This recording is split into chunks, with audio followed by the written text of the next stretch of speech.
A picturesque region in the Balkans, packed with strange customs. Birds eat with spoons. Horses go bathing, and a big mouth goes swimming in the woods. In the middle of Croatia, there is an abundance of water. The unpredictable waters of the Sava know no restrictions and create an amphibian world. Flooded for months at a time, the wetlands are home to swarms of young creatures, like the ugly ducklings, peaky-backed chicks, and builders busy grooming themselves. In the floodplains, large birds catch fish, and large fish catch birds. Here, people live with the water, as was usual in many parts of Europe centuries ago, at a time when rivers could meander as they pleased. An ancient cultural landscape in which many domesticated animals can wander freely all year round, like the deer in the forests and the beavers in the water. That landscape shows us today what flood protection can mean.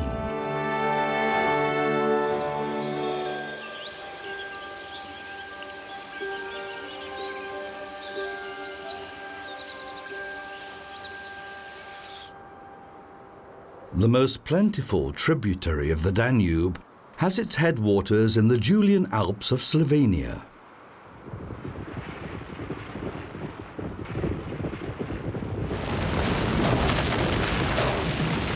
Fed from glaciers, snow and ice, one of its stems has its source in the foothills of Mount Triglav.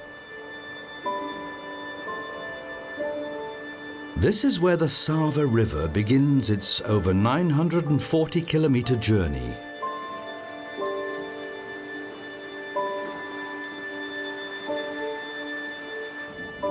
Emerald green springs produce crystal clear groundwater like miniature volcanoes. Before it got this far, it trickled down underground through the mountains. It's still winter.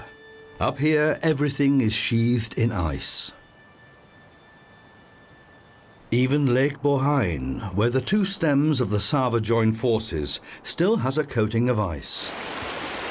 From here, the Sava continues as a tumbling mountain torrent towards the Danube and the Black Sea. To save energy in this gushing river, the trout and speckled trout aim into the current.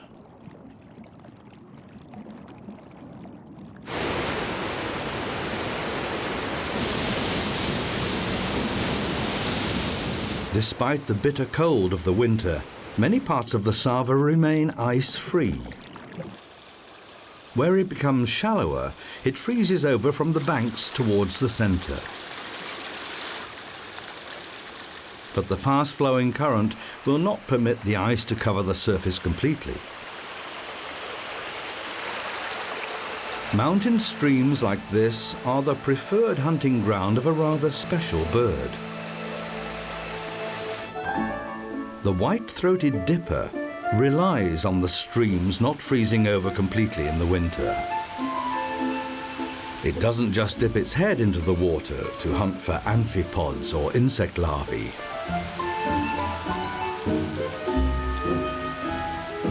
The dipper is the only songbird that can swim and can dive for up to 30 seconds.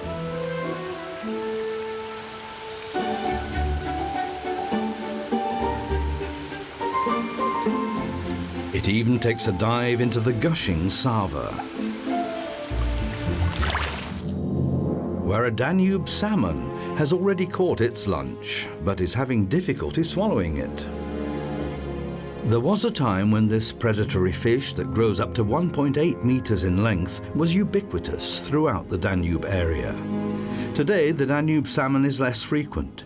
It needs fast-flowing, well-oxygenated rivers with plenty of gravel to breed in. In many places, those rivers have been dammed with barrages and lock systems. This is why the untamed Sava is a crucial retreat for the Danube salmon. The Sava is still passing through mountainous country, but soon the gradient becomes less obvious and the river completely changes its character as it passes through Slovenia, Croatia, Bosnia-Herzegovina and Serbia. The lively mountain stream from the Eastern Alps becomes a leisurely meandering river that joins the Danube at Belgrade. Halfway along, southeast of Zagreb, it snakes through flatlands with only the slightest gradient. Here in Posavina lies the Lonsko Polje Nature Reserve, in one of the last contiguous river landscapes in Europe.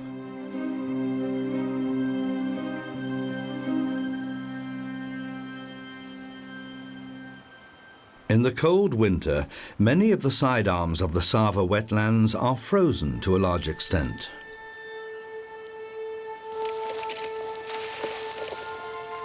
In the Balkans, the summer is much warmer than in Central Europe, but the winter can be very hard. There are not many sections of this tranquil stretch of water that stay free of ice.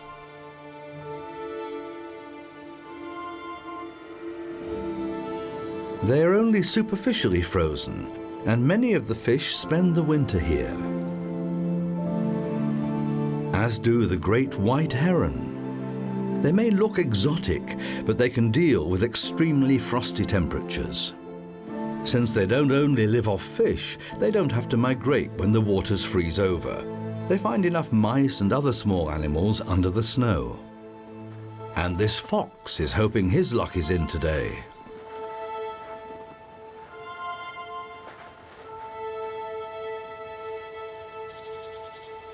The open sections of the Sava are a centre of attraction for many.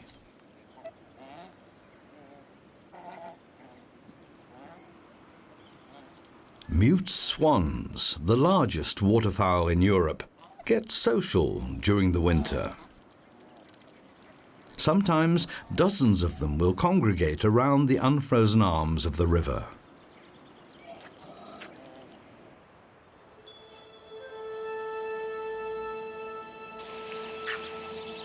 In places like this, no movement in the water will go unnoticed by the white and grey herons. After all, it might be a fish, and in these temperatures, every calorie is precious.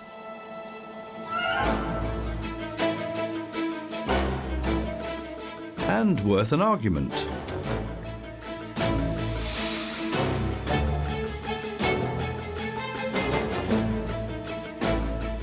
And this wild boar does not want to be left out.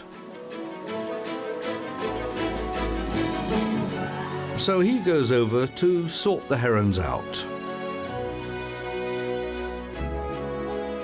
and disappears into the extensive forests of the Sava wetlands. The nature reserve is not only home to centuries-old Slavonian oak, whose particularly durable wood is highly sought after for furniture and wine barrels. It's also where the best ham is domiciled, so the saying goes. The winter-resistant Turopolya pigs, with their layer of fat up to 15 centimeters thick, live here all year round and root around in the woods looking for acorns. During the Balkan War, at the beginning of the 1990s, this ancient species of animal was nearly made extinct. But the robust original Turopolyas are an essential source of genetic material for pig breeding. Fortunately, it was possible to save them, and with them the traditional grassland farming by the Sava, an ancient cultural biodiverse landscape.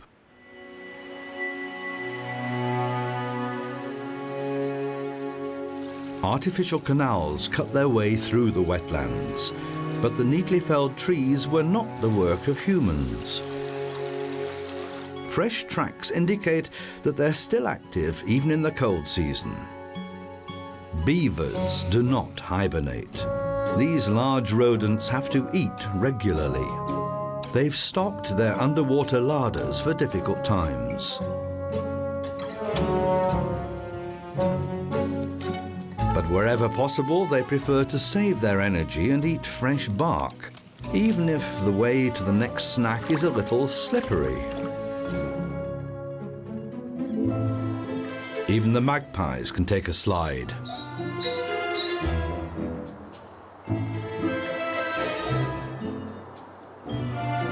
Now that it's slowly beginning to thaw, some small titbits are becoming accessible.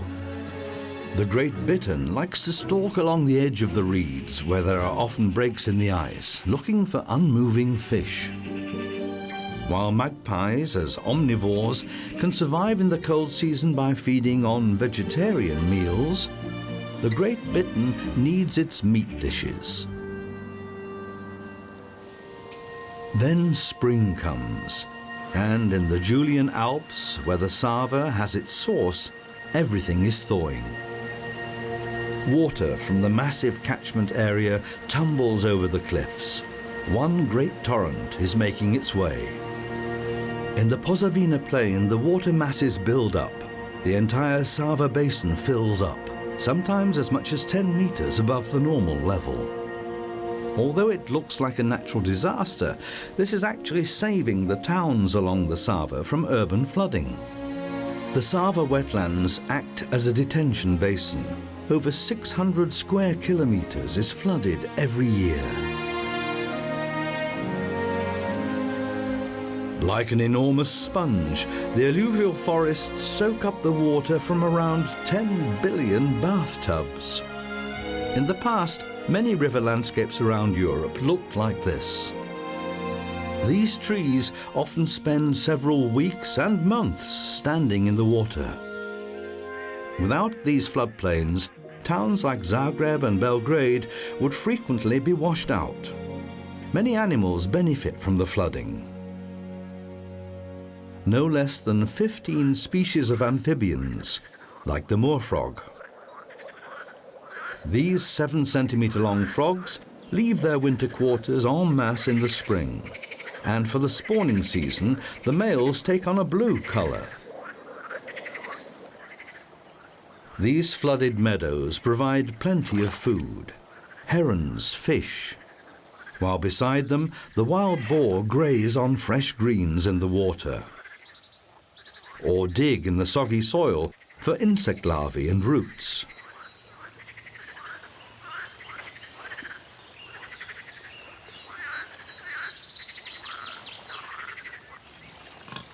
Even the Turopolia pigs wade in the marsh. With their powerful snouts, they plough the river landscape. Their digging action breaks up the heavy soil, allowing fresh grass to establish itself in the nutrient-rich mud. By maintaining this traditional meadow management system, the inhabitants of the Sava region have found a way of making the most of the wetlands despite regular flooding. They live with the water rather than fighting against it.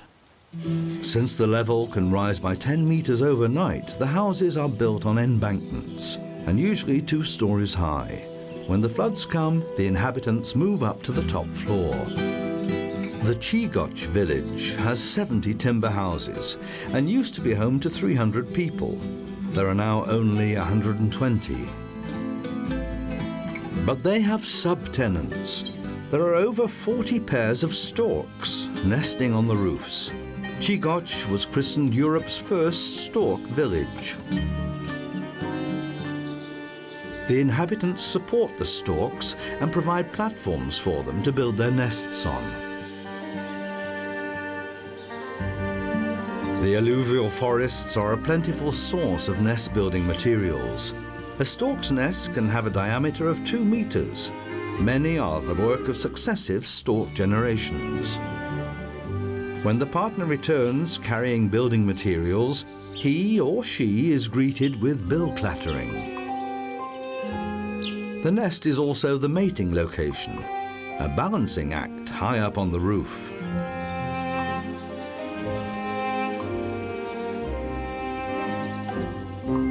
While the storks actively seek human habitations to build their nests, others prefer the privacy of the alluvial forest. After the winter, the mute swans give up their social gatherings. They are strict vegetarians and mainly live off aquatic vegetation. But when a pair start exchanging aquatic undergrowth, they're collecting building materials. Branches and twigs form the base construction. The greenery is for the padding. The swan couples like to build their nests, that are big enough for 5 to 7 eggs, on small islands away from the banks to prevent the foxes getting close. The crested grebe have already laid their eggs in the floating nest made of reeds, branches and water plants. As underwater hunters, they catch small fish interspersed with aquatic insects and crayfish.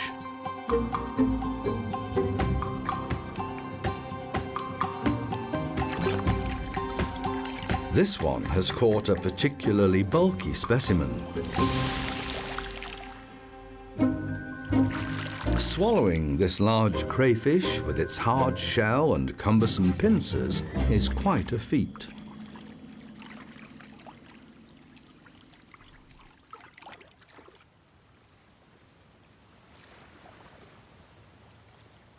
Once dinner is over, the grebe has to preen itself thoroughly.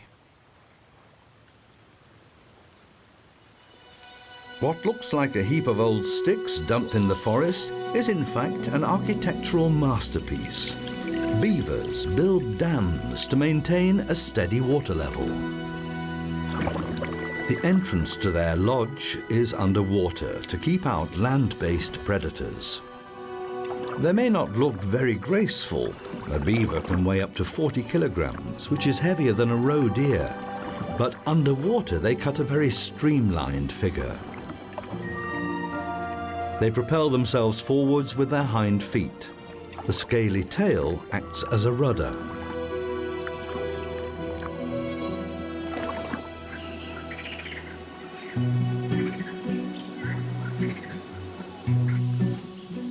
The beaver will gnaw at a large tree for several days.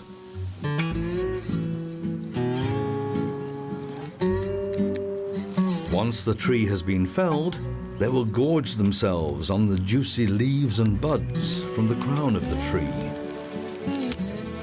Thinner twigs, up to the thickness of a pencil, that are still very soft, are eaten completely with the wood and bark. Many of the felled trees will sprout again the next year. The larger branches are only used as building materials for the lodge and dam.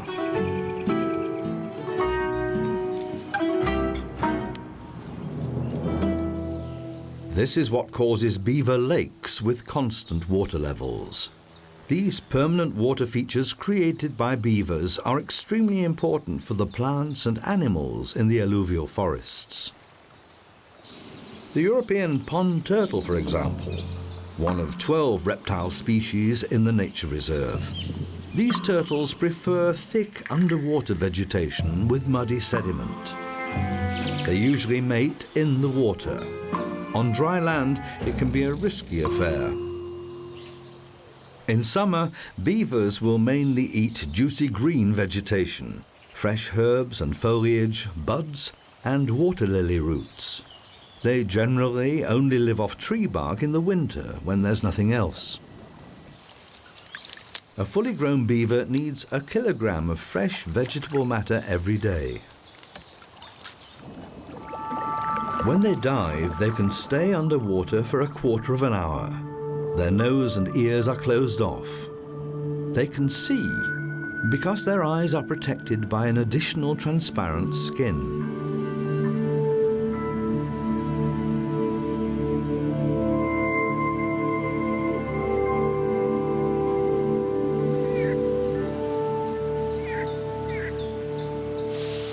The lodge has now seen the arrival of the kits.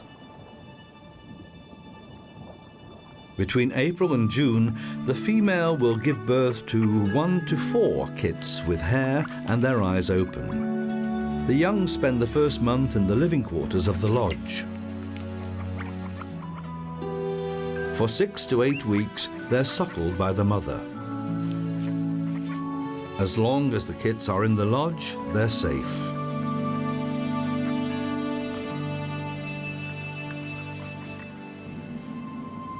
But out in the waters of the Sava, terrifying predators are waiting.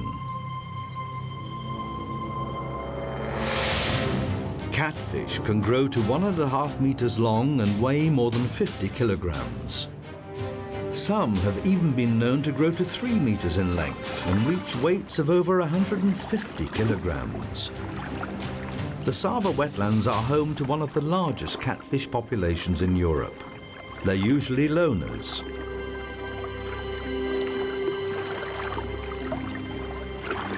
But in spring, there are sometimes unusual gatherings. The focus is usually a group of overweight females with swollen bellies full of spawn.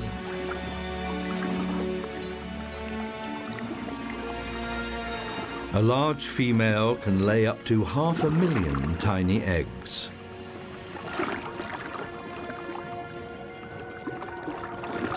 And yet these whirling catfish are not mating. This puzzling spectacle is perhaps a kind of foreplay.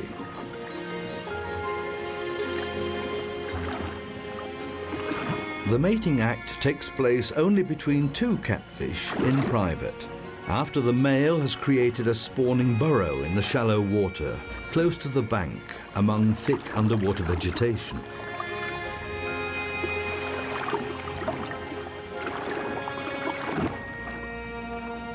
There are many suitable places along the Sava. The quiet side arms are often overgrown with a thick mat of pond and water lilies.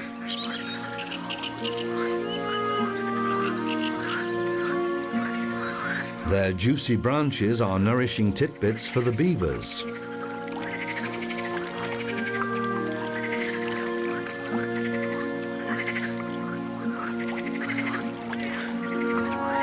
And the broad floating leaves are a welcome diving board for frogs hunting insects.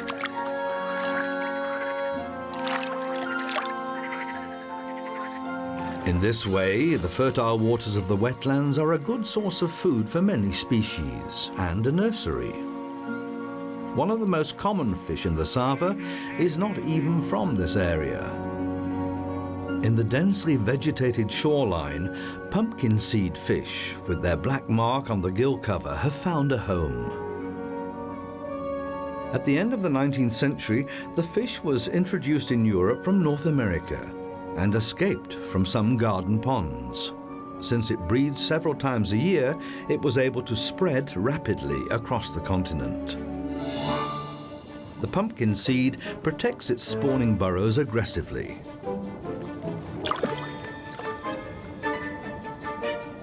It will even attack very large intruders.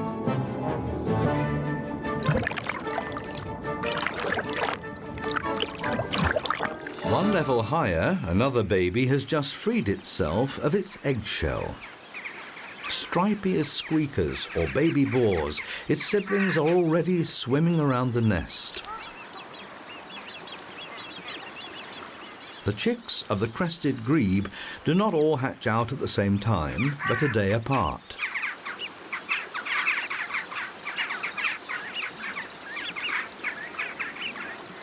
Surprisingly, the parents offer their babies freshly pulled feathers. Even odder, the chicks eat them.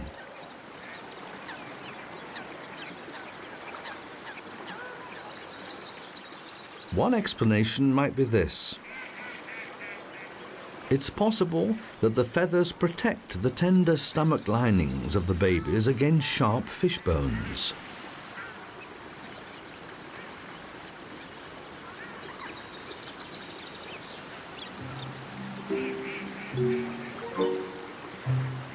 The first weeks, the chicks spend a lot of time in a cozy hollow of warm down.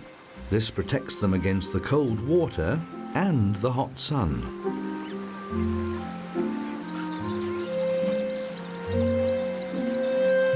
Frequently, the parents will go swimming with the chicks on their backs, and they have even been known to dive with them. But this grebe is just looking for a more comfortable position on the nest. In their piggyback position, the chicks are relatively safe from predators in the air and in the water. The Sava wetlands offer many different possibilities for undisturbed nesting.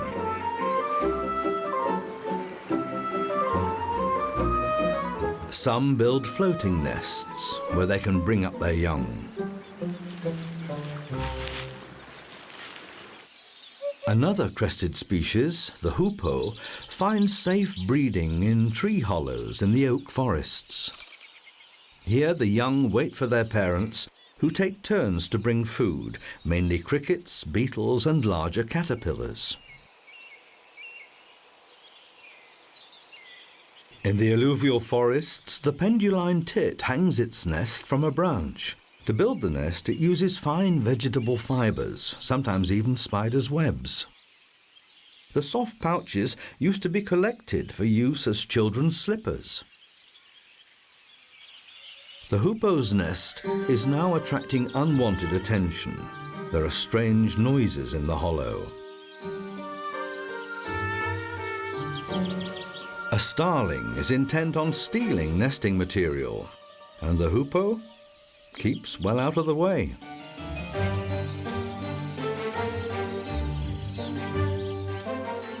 Discretion is the better part of valor.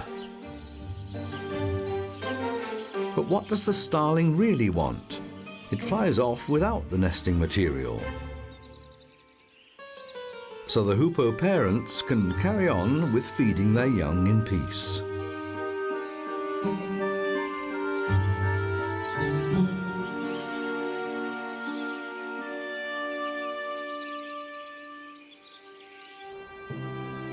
Two-thirds of the Lonskopolia Nature Reserve is covered with alluvial forests.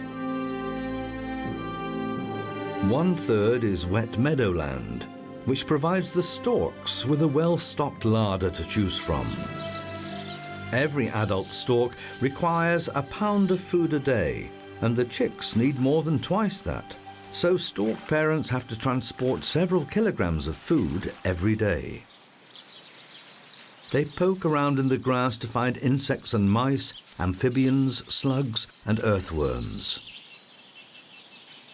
If the meadows are underwater, they catch crayfish and small fish there. Storks are characteristic of the nature reserve. There are over 700 pairs breeding here. They're constantly repairing their nests. This means they can grow over the years to 4 meters in height and can weigh up to 600 kilograms. After over a month of incubation, the young storks have hatched. At the beginning, one of the parents will always stay with the nest, provide shade, and regurgitate tidbits for the clamoring babies.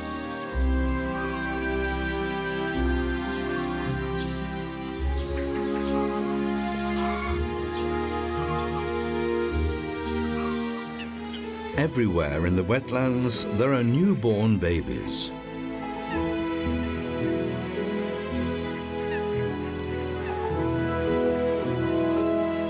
After a good 5 weeks of incubation, the mute swan cygnets have hatched. In their greyish-white plumage, they're anything but ugly ducklings.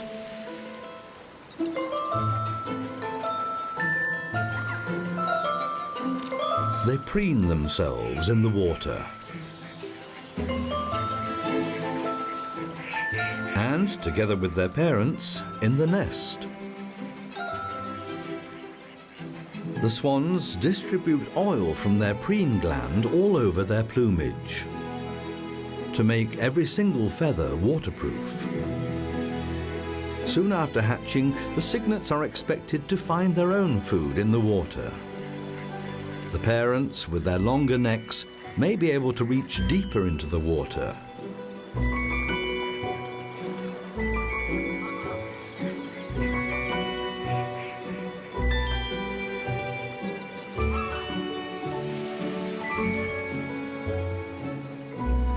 But that doesn't mean they're going to give away any of their lunch. The wetlands are fertile.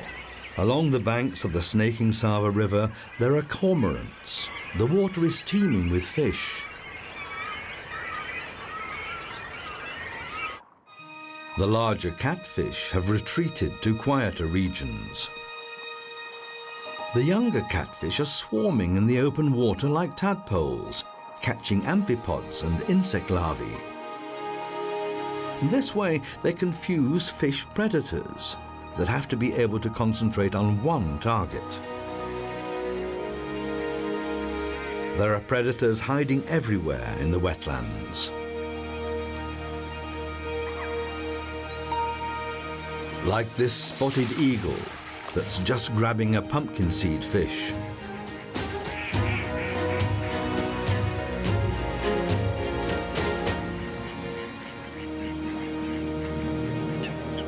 The noisy cormorant colony, where the birds brood together high in the trees, can be heard from a distance.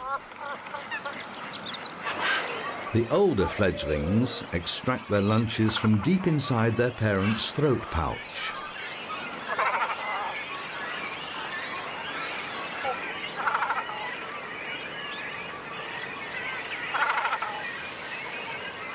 If it's very hot, the parents also give them water.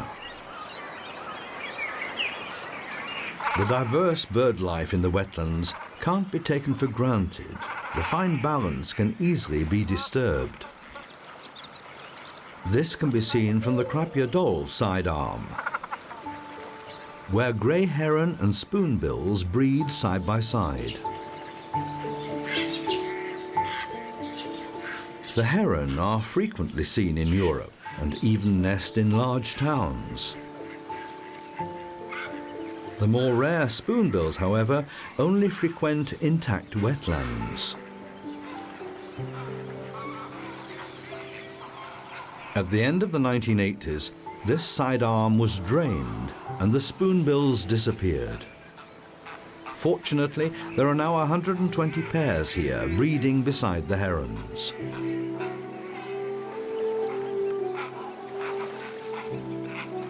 After the sidearm was returned to its natural state, the spoonbills returned within 2 years and are now bringing up their young again in this joint colony.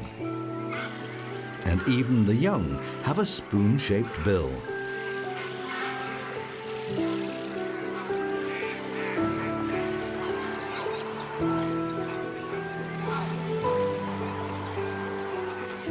Today, 1/10 of all the spoonbills in Europe breed in Krapje Dol.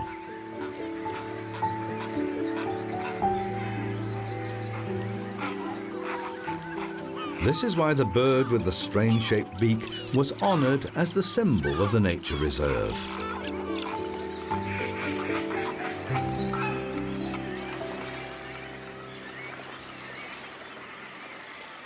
In the slit of the sidearm, there are other birds with odd-looking beaks.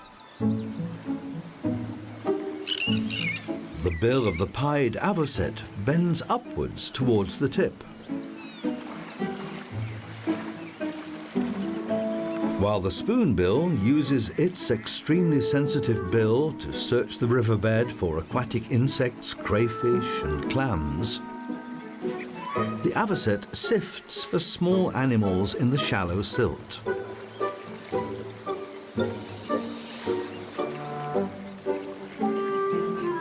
Even the young chicks emulate this by swinging their heads to detect prey.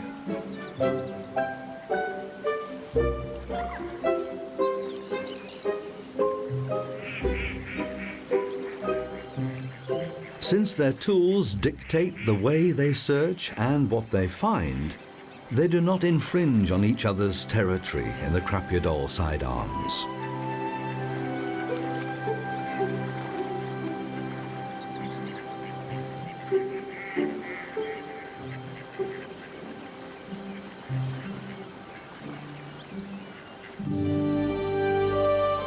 We are into midsummer in the wetlands, and the entire beaver family has taken to the water.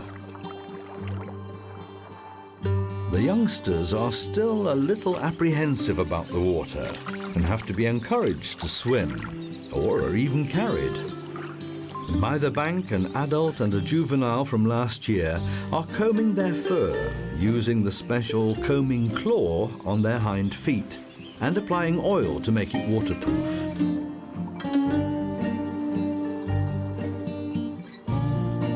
They tend to spend several hours a day in the water on average and can't afford to catch cold.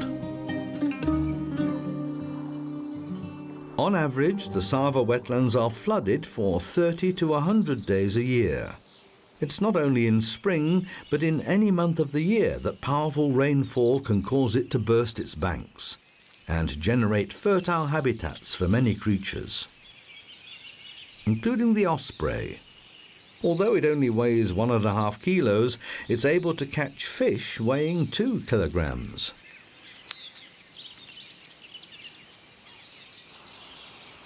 After locating them with its eagle eyes from afar and picking them out of the water. In the Sava wetlands, with their plentiful supplies of fish, the eagles also have ideal locations for their eyries in the tall trees. Normally they produce 2 to 3 chicks. These youngsters are already a few weeks old, allowing both the parents to leave the nest regularly to bring home enough food for the family.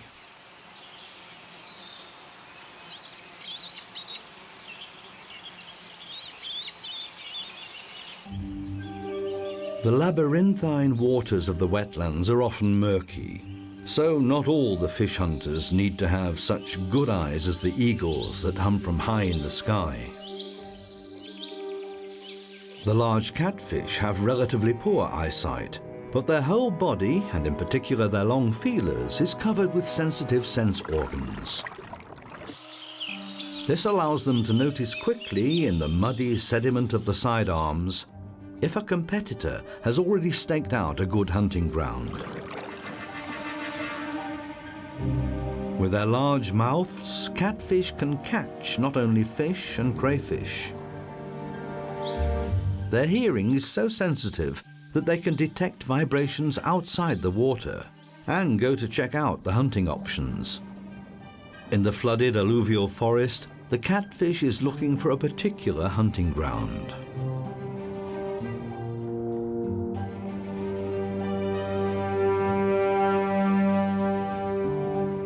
There are reports of small dogs ending up inside the jaws of the catfish. This is where pigeons come down to the water to drink. Their flapping wings are a giveaway. That attack was a failure. The pigeons are wary and don't allow themselves to be dragged into the water that easily. They're still thirsty though and come back.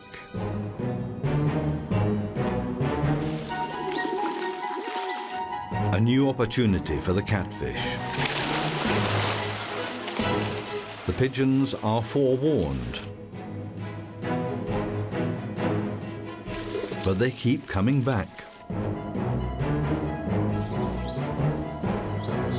The third attack is a success. In the summer, the meadows are a blaze of red. A sea of poppies growing in a field near the village. In agriculture in the Sava wetlands, the emphasis is on livestock breeding, but in some places arable farming is also possible. Peppers and sweet corn cobs dry outside the houses, as they have done for hundreds of years. There's twittering coming from the rafters. House martins. In the protected environment of old houses, we find a whole colony. Some of the house martins have been here twice this summer.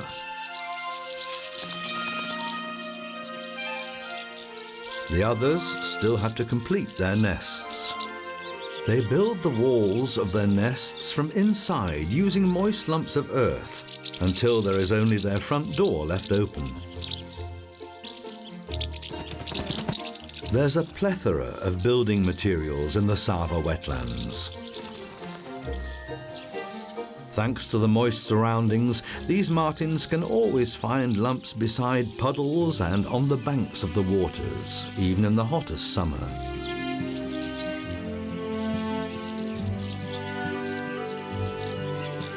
It takes around a fortnight to build a nest. And then they lay up to 5 eggs in it.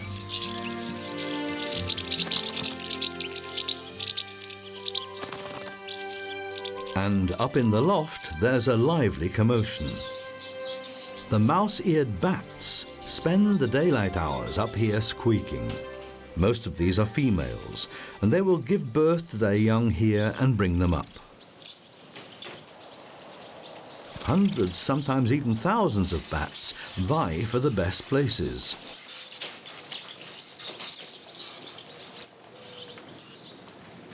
Holding on tight with their claws, they spend the day hanging upside down under the wooden roof. They will swarm out after darkness falls and go searching for food.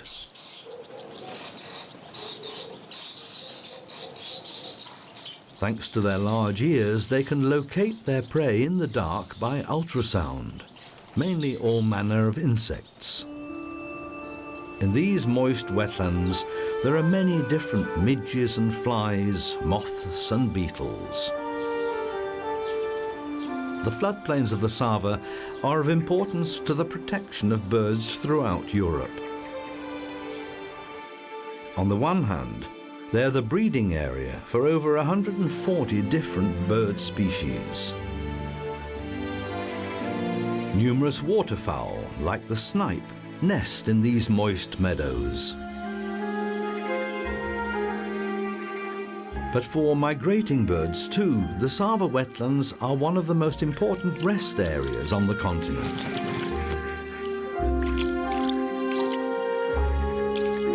Here they can plan a stopover to recover from their long flights and eat to their heart's content.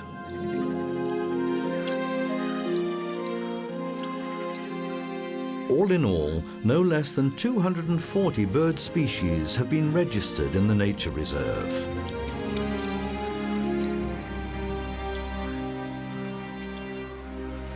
Including the curlew. Where the Turopolye pigs plough up the Sava mud in spring, we now get fresh grass. A great benefit to the powerful Posavina horses. With their broad hooves, they have no difficulty walking over the softened ground. In the summer, they like to enjoy a cooling bath in the Sava. Since the start of spring, the horses have lived here without any human influence in the wetlands, with their fluctuating water levels. This is the ideal environment for grass snakes that can hunt mainly toads and amphibians in the moist surroundings. The snake could hardly catch healthy fish in the river.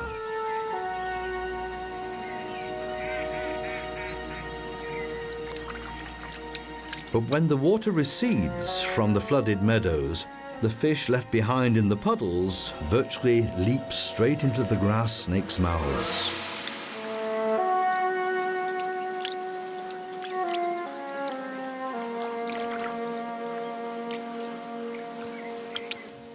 This easy-to-catch prey also attracts storks onto the moist meadows and pasture land.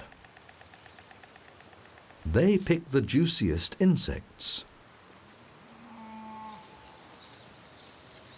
Often they will follow the cattle and horses because, as they move around grazing, they dislodge grasshoppers and other creatures. The storks benefit from these free-roaming domesticated animals in many ways.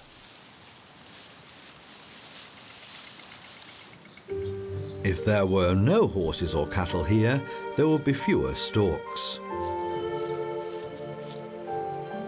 On the one hand, puddles of this kind are maintained by them, because horses and other livestock wallow in them and keep the muddy areas open.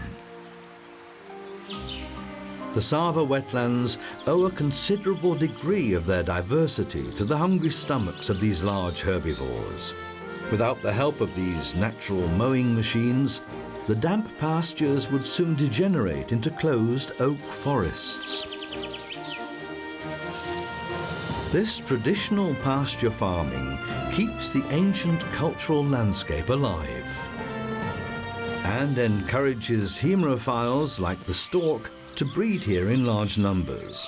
By the end of the summer, there are more storks living in Gigoch than people. In many nests, 4 chicks are produced, sometimes even 6. When it's really hot, the parents will dribble water from their beaks into those of the chicks. And even grass snakes find their way from the swamp to the nest, and from there into a stork's stomach.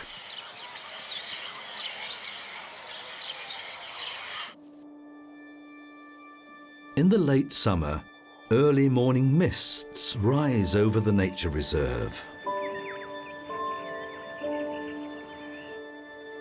A melancholy idyll.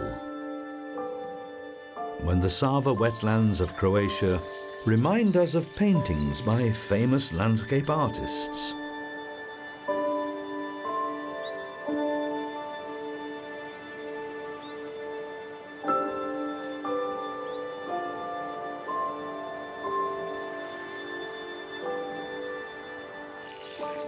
And that is no coincidence, because large regions of Europe used to look like this, before the rivers were forced to behave and flooding was normal.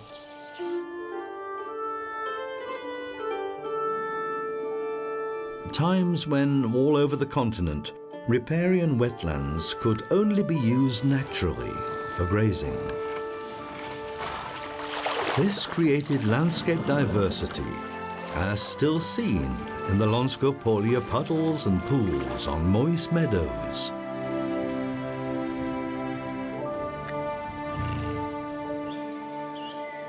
Marshy side arms and river meanders.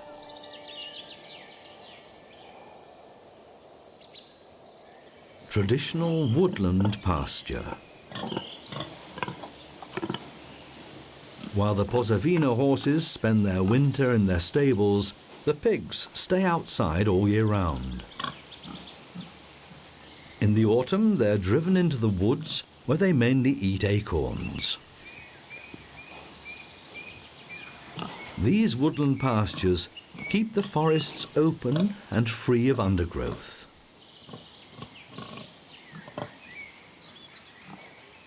And that produces park-like landscapes in the wetlands. When autumn arrives, there's a lot of action to see and hear.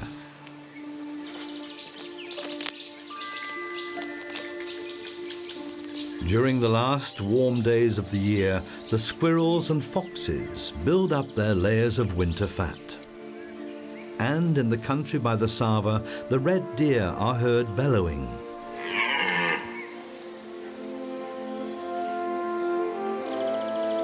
Those from the Posavina region are some of the strongest in Europe.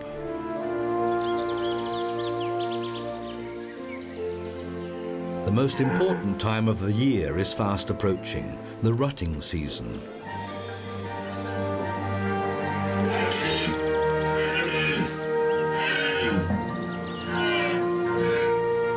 Attracted by the bellowing of the stags, the hinds gather at the traditional meeting points.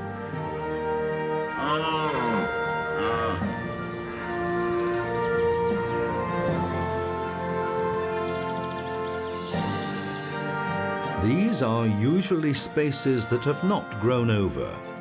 The stags need open spaces to give them room to impress the hinds.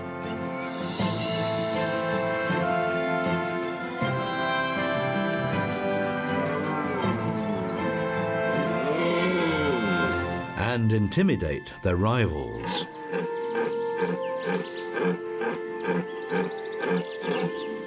The last big wetland area in Europe is still a coherent mix of river and flooding, managed pasture, and diverse nature.